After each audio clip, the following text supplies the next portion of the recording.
Ny fitiavako ny Johane dia ohatra ny fitiavako mitangana aeroplanina. Raha ino no lasa vadiko dia tsy asiako number 2 fa always number 1. Johane ilay malala ny foko. Koboniko mangina ny fitiavako azy ary tiavako antsokosoko. Satria fantako fa tsy mitepo amiko ny fony. Fa raha i Johane no lasa vadiko dia za tsy hitady vehivavy hafa intsony.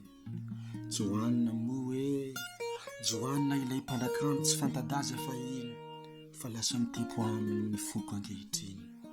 Any anao izay any, tsy mba tsapanao ny fitiavako mamy. Any anao sy ny amanjanao, tiako nefa tsy misy izay azoko atao. Fiainana masiro, rehefa anilan'ny Johane mazava foana fiainako na tsy misy jiro.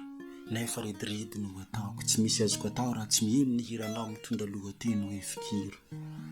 Johane, raha anao lasa vadiko, za tsy manantena sady za tsy miandrandra fa noho ny fitiavako anao avela ho andrevorivo hanao revingatra.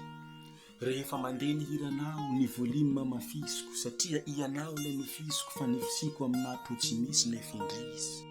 Johane, raha sendra mba hitako ianao, asa mba hoana reny fahatsapako. Na raha manoroka amin'ny tombo mety mandositra hatramy fahantrako. Johane, mba sambatra loatra ny olona miaraka aminao. Tsy misy manana anjara toa azy, hiriko raha mba izaho. Akory ny afaliako rehefa mihaino hira ny Johane. Matsapa tena faroly aho saka hatramy jakisany. Jereo zato ny fitsikinao malefaka.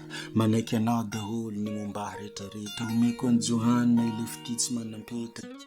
Zany amanjanao hoe indrindra rehefa mitsiky. Mikilaty mihitsy ny foko ohatran'ny bomba atomika.